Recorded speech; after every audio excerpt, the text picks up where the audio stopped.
जी अस्सलाम वालेकुम नाज़रीन, उम्मीद है आप सब खैर वफियत से होंगे। आज हम मौजूद हैं जूम मोबाइल AB के डायरेक्टर साहब के पास।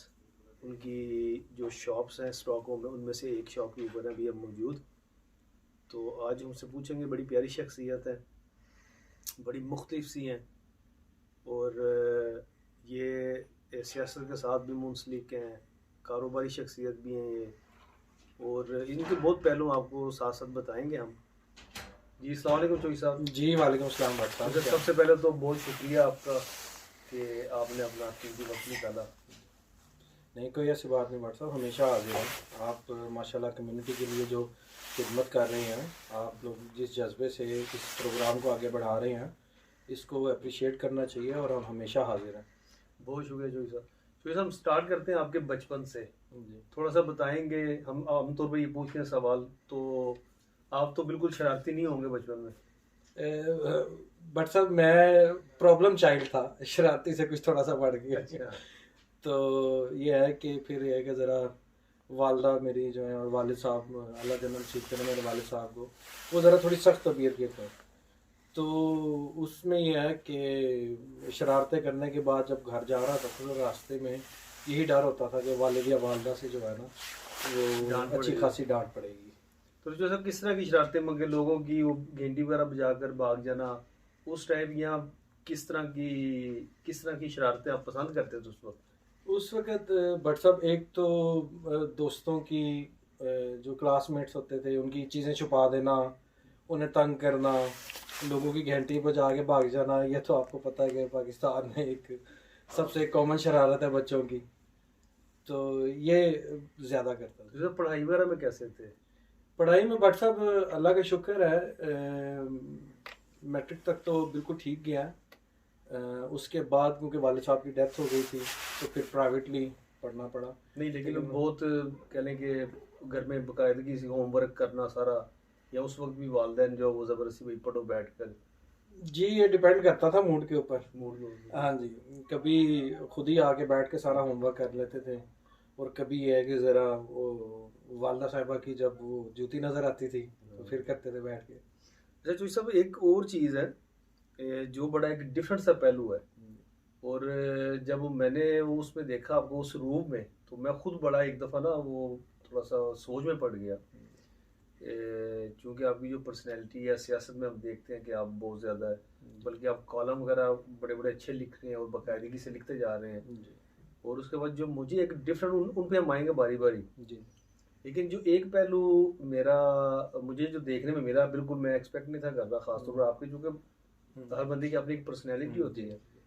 तो उस वक़्त बात हुई मेरी आपके साथ किसी चीज़ पर, आपने फ़ौरन अपने हाथ चूमे हुज़ूर सल्लल्लाहु अलैहि वसल्लम के नाम जी पर, और फिर आपने बताया बाकायदा कि आपका इस तरह है कि आप आपके मुर्शिद हैं जिनसे आप जी पूछते हैं सारी चीज़ें। जी तो इतनी ये मोहब्बत, इतनी लगाव उनके साथ, ये बिल्कुल बड़े कम लोगों को पता है। जी। तो इत्तेफाक में मुझे भी था बहुत, चूँकि आपसे ताल्लुक़ तो काफ़ी पुराना है, लेकिन एकदम मैंने सुना तो इतना वो मोहब्बत, इतना लगाव, ये कैसा आपका छुपा हुआ रूप है?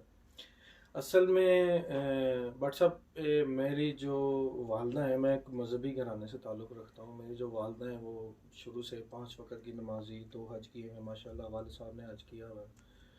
तो साथ साथ ही जब मैं 21 साल का हुआ तो बैत हो गया। उसके बाद मेरी जो मजहबी तालीमात हैं उसमें मेरे वालिदा के बाद जब मैं इस जवानी की स्टेज में आया तो मेरे मुर्शद पाक की जो है ना वो बड़ी ख़ास मेहरबानी है। और ये एक अदब का तकाजा है, जब आप चूम की आंखों से लगाते हैं, ये एक अदब का तकाजा है। वो डॉक्टर लामा इकबाल साहब का शेर है ना, अदब पहला करीना है मोहब्बत के करीनों में। तो जब तक आप अदब नहीं करते हैं तो आप मोहब्बत की जो पहली सीढ़ी है ना वो अदब है। बिल्कुल सर। तो जब आप अदब करते हैं उसके बाद आप मोहब्बत की तरफ बढ़ते हैं, वो आपका पहला कदम होता है। फिर आहिस्ता आहिस्ता आपका जब बहुत से बंद दरवाजे वाह होते हैं तो आपको ये बात समझ में आ जाती है कि अदब ही सब कुछ है। बिल्कुल सही।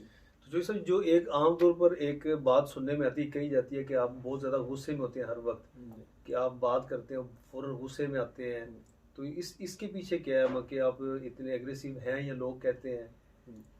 असल में बट साहब ये एक मुझे खुद भी बाज़ औक़ात ये महसूस होता है कि मेरे मुझ में ये थोड़ी सी खामी है, लेकिन उसके साथ साथ ही मैं बचपन से बहुत ज़्यादा साफ़ गो वाक़या हुआ हूँ।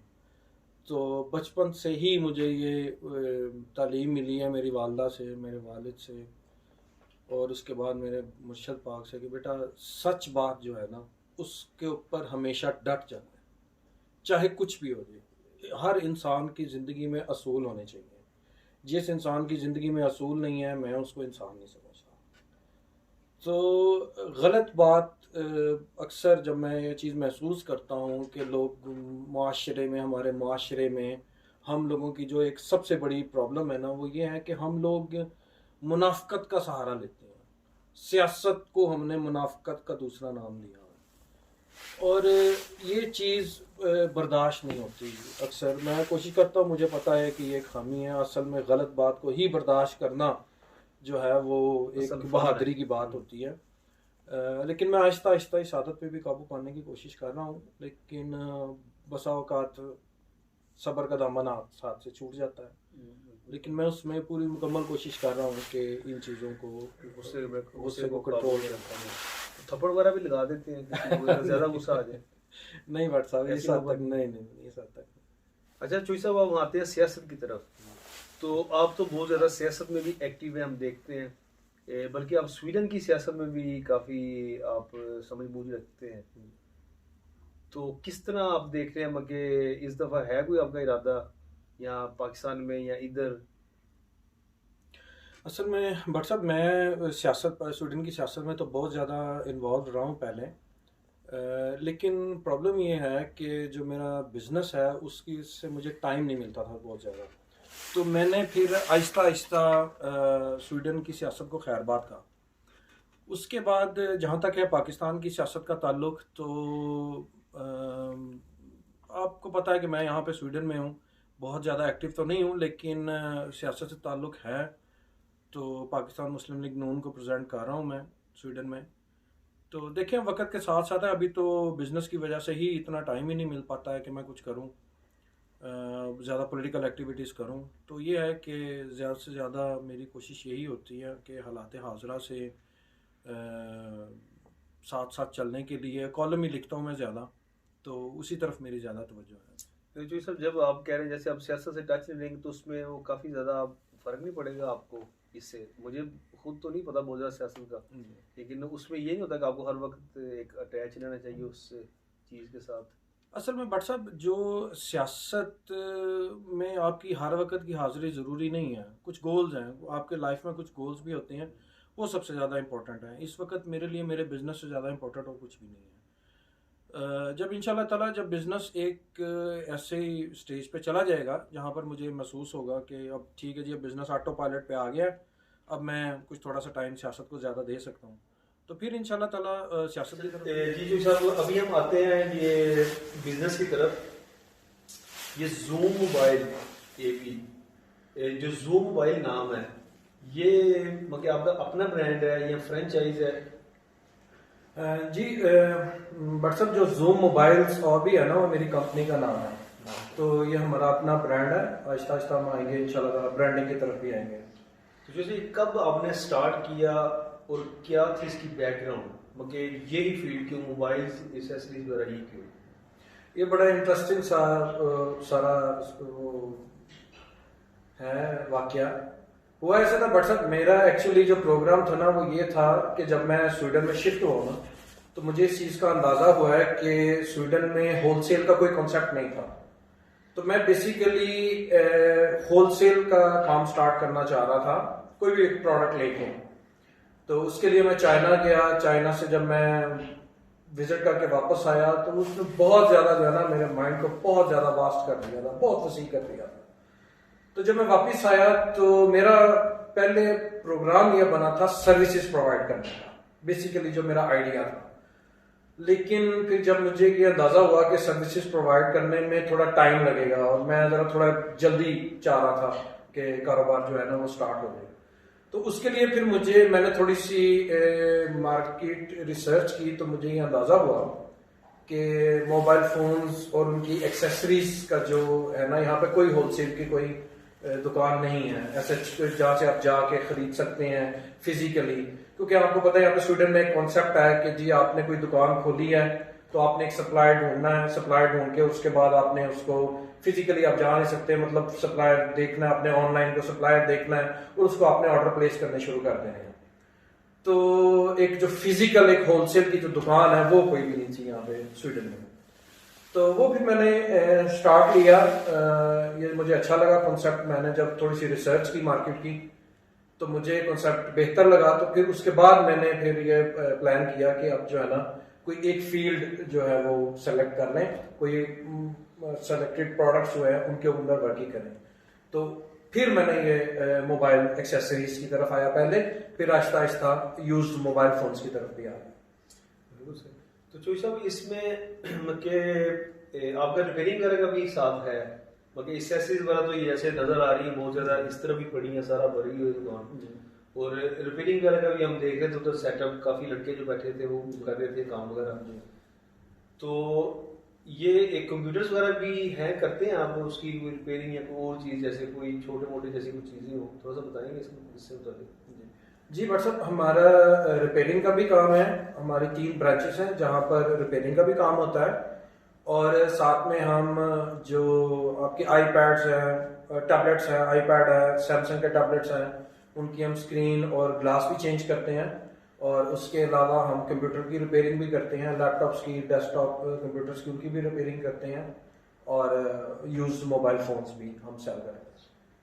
तो इसका कोई आपने आजकल जैसे कोरोना चल रहा है, बहुत ज़्यादा लोग उस तरह नहीं आते शॉप्स वगैरह पर, लेकिन उसके अल्टरनेटिव में बहुत ज़्यादा चीज़ें ऑनलाइन अभी आ रही हैं, तो उसमें क्या आपने कोई अपनी वेबसाइट बनाई हुई है जहाँ से अगर बंदा कोई परचेज करना चाहे, सपोज अगर है तो उसका नाम वगैरह थोड़ा बताएंगे हमें डिटेल प्लीज। जी व्हाट्सअप, क्योंकि ये कोरोना की जो पैंडेमिक है इस वजह से बहुत ज़्यादा जो है वो चेंजेस आई हैं, लोगों की बाइंग हैबिट्स में भी चेंजिंग आई है। तो उसके लिए हमने अपनी वेबसाइट हमारी है www.zoommobiles.se।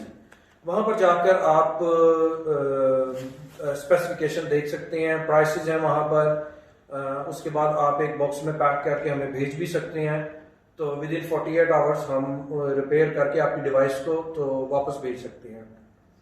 तो जैसे आपने शुरू में बताया कि ये फ्रेंचाइज वगैरह का भी आपका इरादा है इस तरह, तो वो किस तरह मतलब मुमकिन है? अगर आज कोई हमारे देखने वालों में से या कोई और जो लेना चाहे इसकी फ्रेंचाइज, तो क्या अभी आप वो कर सकते हैं आपसे राब्ता, या आपको पहले खुद थोड़ा सा इंतजार करना होगा, या किस तरह इसका है? जी व्हाट्सअप, हमारा माशाल्लाह 3 ब्रांचेस हैं, तीनों ब्रांचेस अभी कंपनी ऑपरेटेड है। तो आहिस्ता आहिस्ता इंशाल्लाह ताला जुलाई के बाद हमारा प्रोग्राम है कि हम फ्रेंचाइज अगर कोई इंटरेस्टेड है तो बाकायदा हम रजिस्टर्ड करवाएंगे। उसके बाद हम जो है वो अगर कोई इंटरेस्टेड है तो उनको हम फ्रेंचाइजी देंगे, उसमें एक परसेंटेज होगी। वो डिटेल्स जुलाई के बाद इंशाल्लाह ताला, इसी साल जुलाई के बाद आ रही हैं, हम आहिस्ता आहिस्ता फ्रेंचाइज चेन की तरफ जा रहे हैं। तो उसमें जैसे आमतौर पर हम देखते हैं दूसरी चेन वगैरह, उसमें जब कोई बंदा फ्रेंचाइज लेता है तो उसको बकायदा वो ट्रेन करते हैं, हम बताते हैं चीज़ें, सारा एक सिस्टम समझाते हैं।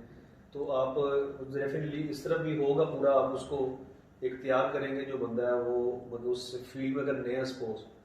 जी व्हाट्सअप, उसके लिए हमारा कॉन्सेप्ट जो है वो ऑलरेडी तकरीबन फाइनल है, मजीद उसमें चेंजेस आ रही हैं। जब ये कंप्लीट हो जाएगा इंशाल्लाह ताला जुलाई तक, तो उसके बाद हम अनाउंस करेंगे डिटेल सारी। उसमें ये है कि जैसे आपने बताया कि हम ट्रेंड स्टाफ देंगे, क्योंकि हमारा कॉन्सेप्ट जो है ना वो 1 शॉप 1 पर्सन है, ताकि वो रिपेयरिंग भी कर सके, सेलिंग भी कर सके, और सॉफ्टवेयर होगा जो सेल्स वगैरह होगी वो डायरेक्टली उसमें एंटर कर सकेंगे। तो हमारा जो फ्रेंचाइज का जो कॉन्सेप्ट होगा ना वो 1 पर्सन 1 शॉप होगा। तो चोई साहब, अभी आजकल के हालात में आप लोगों को रिकमेंड करेंगे अगर कोई इस तरह का बिजनेस स्टार्ट करना चाह रहा है? जी ज़रूर।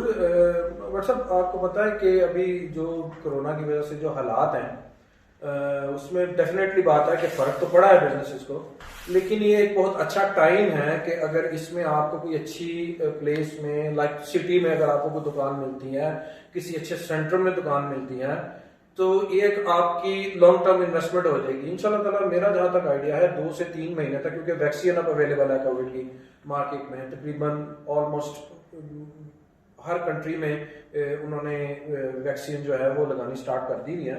तो इंशाल्लाह मेरा जहाँ तक ख्याल है कि 2 से 3 माह तक काफ़ी हद तक कंट्रोल में आ जाएगी, क्योंकि अब वैक्सीन अवेलेबल है मार्केट में। तो कुछ इस 2-3 महीने के बाद आप जो बिजनेस की जो उम्मीद की जा रही है कि दोबारा एक फ्लो में आ जाएगा, तो अभी एक लॉन्ग टर्म अच्छी इन्वेस्टमेंट है अगर आप इस वक्त ये काम स्टार्ट करना चाहते हैं। तो चोई साहब, इस तरह के सेटअप के लिए ये डेफिनेटली जगह के ऊपर डिपेंड करता है कहाँ बंदा कोई इंटरेस्टेड है, कोई शॉप लेता है, ये सारा उसका। लेकिन क्या ये इसके लिए बहुत ज़्यादा अमाउंट चाहिए, यहाँ बल्कि आम बंदा को करना चाहिए तो थोड़ी सी अमाउंट से ये काम स्टार्ट कर सकता है?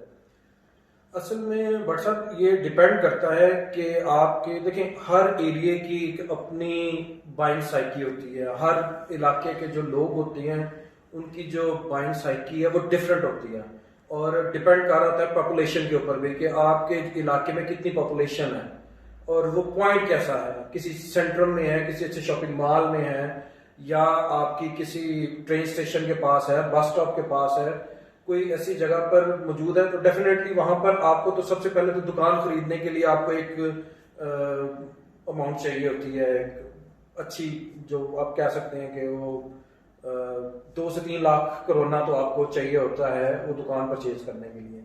उसके बाद आप डिपेंड करता है कि आप मोबाइल फोन्स अगर ज्यादा लेना चाह रहे हैं तो वो डिपेंड कर रहे हैं उनकी प्राइसेस के ऊपर, मॉडल्स के ऊपर, कौन से आप स्टार्ट करना चाह रहे हैं। अगर आप ज्यादा रिपेयरिंग की तरफ आपकी तवज्जो है, आप ये चाहते हैं रिपेयरिंग और एक्सेसरीज जो है उनकी तरफ आप स्टार्टिंग में ज्यादा फोकस करना चाहते हैं, स्लोली अगर आप को पता चलता है कि यहाँ पे लोग किस तरह की, उनकी जो परचेजिंग हैबिट्स है वो कैसी हैं, उनकी बाइंग हैबिट्स कैसी हैं, तो उस हिसाब से फिर आप दोबारा बीच में मोबाइल फोन ऐड करना चाहते हैं, तो स्टार्टिंग में तो आपको तकरीबन 4 से 5 लाख होना चाहिए होगा स्टार्ट करने के लिए।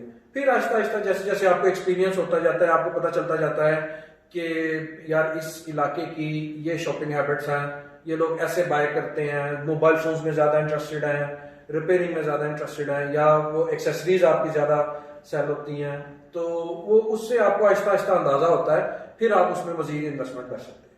अच्छा जी साहब, एक और तरफ हम आते हैं, मुझे एक चीज याद आ गई,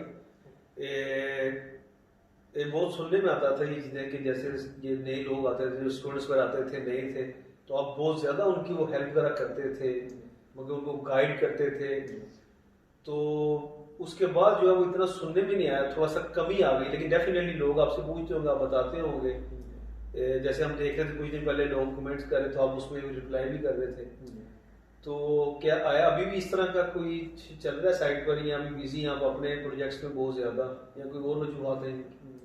असल में व्हाट्सएप में उस वक्त जो काफ़ी लड़के आ रहे थे जो बिजनेस स्टार्ट करना चाह रहे थे, और उसके अलावा जॉब्स वगैरह का भी था, तो वो दोस्तों वगैरह को कह देते थे, या कुछ जानने वाले उनको जॉब अवेलेबल होती थी दे देते थे। बेसिकली जो बिजनेस में जिन लोगों की मदद की है ना मैंने, उसमें ये था पहले कि एक तो मेरे पास टाइम भी होता था उस वक्त, और दूसरे मैं अकेला था उस वक्त। अब तो माशाल्लाह काफ़ी हमारे पाकिस्तानी भाई हैं जो मदद कर रहे हैं, माशाल्लाह आपका प्लेटफॉर्म है, वहाँ से लोगों को काफ़ी इंफॉर्मेशन मिल जाती है, और बहुत से अपने हमारे पाकिस्तानी भाई हैं जो मदद कर रहे हैं लोगों की। तो उसमें ये होता है कि मैं बिजनेस प्लान बना देता था उन्हें, फिजिबिलिटी उन्हें रेडी करके दे देता था, भाई ऐसे ऐसे होगा, इतने की आप दुकान लेंगे, इतना आपका जो मंथली जो है वो एक्सपेंसेस होंगे, तो ये सारी जो मामलात हैं इनमें उनकी मदद कर देता था, बिजनेस प्लान जो है वो बना देता था। तो अब ये है कि ज़रा बिजनेस में बहुत ज़्यादा मैं बिजी रहता हूँ, टाइम नहीं होता इतना, लेकिन फिर भी जो भी कोई राब्ता करे, अब भी कोई राब्ता करे तो मैं उसकी हेल्प कर देता हूँ, आपको खुशी होती है उसको। जी बिल्कुल सही। तो ये सब कोई और चीज़ इससे पहले बिजनेस मतलब आप जो शेयर करना चाहते हो देखने वालों के साथ, इसके बाद हम चलेंगे थोड़ा सा ज़रा मजाक की तरफ हल्का सा। देखिए बट साहब, मैं तो ये बताना चाहूँगा कि जब आप बिजनेस स्वीडन में शिफ्ट होते हैं, आप बिजनेस स्टार्ट करना चाहते हैं, जो सबसे पहली जो इम्पोर्टेंट चीज़ है ना जिसका आपको ख्याल रखना पड़ता है, तो सबसे पहले आपको लैंग्वेज पे फोकस करना पड़ता है। लैंग्वेज के बगैर अगर आप बिजनेस स्टार्ट करते हैं तो उसमें आपको बहुत सारी मुश्किलात आएंगी, क्योंकि जो यहाँ की ब्यूरोक्रेसी है वो अपनी ज़ुबान को प्रेफर करती है, वो अपनी ज़ुबान में बात करना चाहती है। दूसरे सेकेंडली जिस वक्त यहाँ पर कुछ हैं इदारे मौजूद हैं जो बिजनेस स्टार्ट होता है उसमें मदद करते हैं, लेकिन जो आपको सबसे ज़्यादा ख्याल रखना पड़ेगा वो ये रखना पड़ेगा बिजनेस स्टार्ट करते वक्त कि आपको मुतल्लिका महकमों का पता होना चाहिए कि मैंने किस महकमे को रब्ता करना है। फॉर एग्जांपल अगर आपने कोई ग्रोसरी की शॉप खोलनी है तो उसके लिए आपको वो लिव्स मेदल, यहाँ की ज़ुबान में लिव्स मेदल डिपार्टमेंट है, उसको आपने लिव्स मेदल वर्क कहता है, उसको रब्ता करना है। अगर आपने टोबैको सेल करना है तो आपने उसी रेलेवेंट डिपार्टमेंट को रब्ता करना है। इसी तरीके से जब आप रेस्टोरेंट कोई स्टार्ट करते हैं तो आपको जो है फोल्क हेल्सोमिंडिंग है, उसके अलावा भी एक दो हैं, उनको आपने रब्ता करना होता है। एक्सपोर्ट करनी है तो डेफिनेटली बात है आपने कस्टम्स को रब्ता करना है। तो ये जो मुतल्लिका महकमा जात हैं उसकी आपको मुकम्मल तौर पर जो है वो अवेयरनेस होनी चाहिए कि हमने रब्ता कहाँ करना है, किससे हमने रहनुमाई लेनी है। बिल्कुल सही। नहीं तो उसमें जो सब इसमें एक सवाल पैदा ये होता है कि जैसे लोग हैं वो आते हैं, डेफिनेटली उनको जो हेल्प चाहिए होगी वो तो उससे पता चल सकता है कि जो लोगों को वो जानते हैं, जो अपने हैं, जो उनकी जुबान समझते हैं। क्योंकि वैसे तो मुश्किल होता है किसी एक नई जगह पे जाए बंदा और सारा कुछ खुद अगर वो ढूंढना चाहे तो थोड़ा मुश्किल होता है। तो इसमें क्या आप रिकमेंड करेंगे, बल्कि हमारी जो कम्युनिटी उनके लिए भी अच्छा एक मैसेज है कि उसमें क्या हमें कोई इस तरह का आइडिया आपके पास या हम जहाँ मिलजुल कर सब कुछ कर सके, जैसे मगर जैसे हमें कोई मैसेज भेजना हम आपको फॉरवर्ड कर देना, लोगों को फॉरवर्ड कोई एक आइडिया आपके दिन अगर कोई आ रहा है इससे का इससे लोगों को हेल्प मिल सके। जी जी, मैं काफ़ी अर्सा इस प्रोजेक्ट के ऊपर पहले भी काम करता हूँ, लेकिन वो मैं बिजी अपने बिजनेस में बहुत ज़्यादा हो गया, इसलिए मेरे पास टाइम नहीं दोबारा निकल सका। तो आपका माशाल्लाह प्लेटफॉर्म अच्छा है, काफ़ी लोग फॉलोअर्स हैं। मैं उस दिन देख रहा था माशाल्लाह आपके मेरे ख्याल 7-8 हज़ार से ज़्यादा हो चुके हैं फॉलोअर।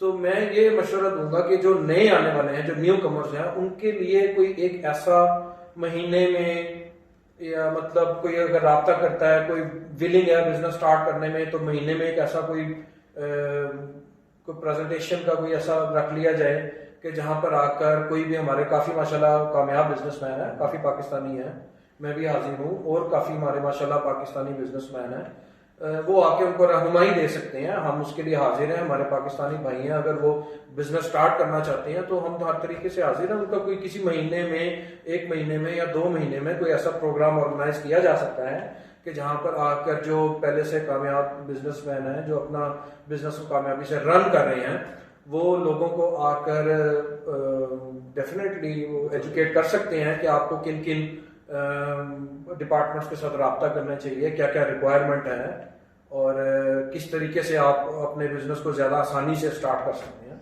तो उसके लिए हमें कोई इनिशिएटिव लिया जा सकता है। ये बिल्कुल, मैं बल्कि आपके तवज्जो से ये भी कह देता हूँ कि ये हमारा इरादा है इस तरह का कि हम लोगों को 1-1.5 हफ्ता पहले अनाउंस करें कि हम इस दिन ये एक प्रोग्राम कर रहे हैं जिसमें हम जैसे आप बिजनेस मतलब आपसे पूछ सकते हैं और बहुत सी इंफॉर्मेशन आपसे ले सकते हैं। तो ये अगर लोग हमें सवाल लिख के भेज दें, हम वो इकट्ठे करें, तो उसमें एक महीने में एक दफ़ा ऐसी निश्चित रखें जिसमें हम लाइव जो है वो मतलब उनके सवाल जो है ना वो पूछ सकें। जब आप फारिग होते हैं काम वगैरह से, थक के जाते हैं, तो उसमें बंदा था यार अब मुझे कोई मगर डिस्टर्ब वगैरह टीवी लगाया, तो उसमें क्या मतलब किस तरह की चीज़ें, खबरें वगैरह देखते हैं आप, मूवीज़ वगैरह देखते हैं? जी बट साहब, मुझे हालात हाजरा से वाकिफ़ रहने का बहुत ज़्यादा शौक़ है।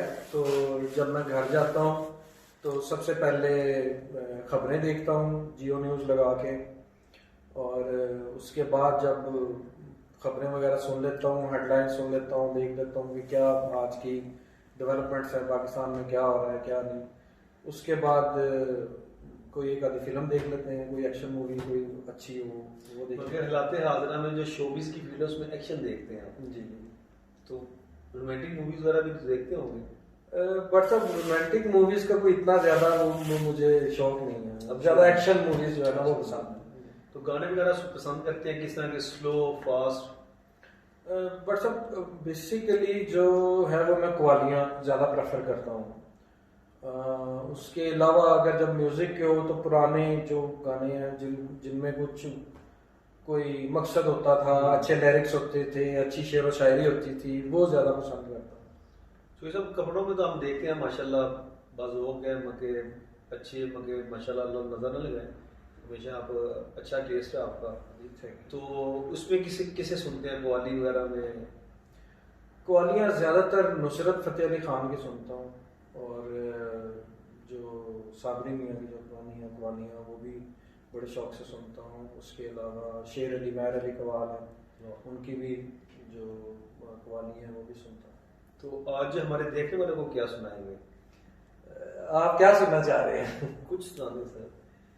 मैं मोस्टली जो है वो जब अपनी वाइफ के साथ ड्राइव पे जाता हूँ तो एक ही गाना सुनता हूँ, तो वो मैं आपको सुना देता हूँ। तो वो कुछ ऐसे है, कभी कभी मेरे दिल में ख्याल आता है कि जैसे तुझको बनाया गया है मेरे लिए। वाह वाह, जबरदस्त, बहुत अच्छा है, बड़ा बड़ा प्यारा गाना है, बहुत जबरदस्त गाना है जी। जो सब आपसे गुजारिश है, अगर देखने वालों को, कम्युनिटी को कोई पैगाम देना चाहें? जी मैं तो व्हाट्सएप यही पैगाम देना चाहूँगा कि हमें आपस में इत्तेफाक के साथ और मोहब्बत के साथ रहना चाहिए, और जितना हो सके एक दूसरे के काम आएँ, जितना हो सके एक दूसरे की मदद करें, और जो नए आने वाले हैं उनको जितनी मैक्सिमम हो सकती है उनकी मदद करें, ताकि वो अपने पैरों पर जल्द से जल्द खड़ा हो सकें और अपनी फैमिलियों की मदद कर सकें, और उनको ये एहसास हो कि हमारे पाकिस्तानी भाई यहाँ पर मौजूद हैं जो हमारी हर वक्त मदद करने के लिए तैयार है। तो ये सब बहुत मेहरबानी, आपका बहुत शुक्रिया, आपने अपना कीमती वक्त दिया, क्योंकि मैं जानता हूँ कि आपका जिस तरह स्केड्यूल टाइट है, बिल्कुल अभी नई ओपनिंग किया आपने तीसरी ब्रांच की मारिया थोलियत में नहीं, वो सोदरा स्टेशन पे है। सोदरा स्टेशन, स्टॉकहोम सोदरा, उसकी नज़दीक है स्टेशन के? स्टेशन के बिल्कुल ऊपर है। अच्छा, वेरी गुड। तो चूंकि मेरी आपसे बात हुई थी, आप उस दिन बिल्कुल शिफ्टिंग वगैरह कर रहे थे, तो ये तो बहुत बहुत शुक्रिया आपका, आपके कीमती वक्त का। हमेशा हाजिर हैं भाई साहब, बहुत शुक्रिया। तो उम्मीद है आपको ये प्रोग्राम पसंद आएगा, तो इंशाल्लाह दोबारा होगी जल्द मुलाकात, अपनी दुआओं में याद रखिएगा। पाक यूनिटी स्वीडन और सफीर पाकिस्तान स्वीडन की तरफ से आप सबका बहुत बहुत शुक्रिया।